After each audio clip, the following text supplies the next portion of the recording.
শ্রদ্ধা আর ভালোবাসায় চিরবিদায় নিলেন ভারতের সাবেক প্রধানমন্ত্রী মনমোহন সিং।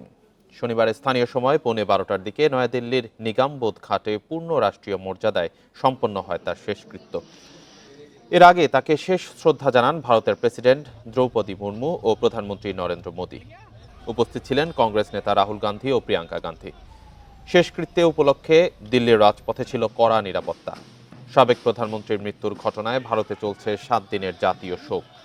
এ সময় দেশ জুড়ে ভারতের জাতীয় পতাকা অর্ধনমিত থাকবে। মনমোহন সিং এর প্রয়াণে 3রা জানুয়ারি পর্যন্ত বন্ধ থাকবে কংগ্রেসের কার্যক্রম।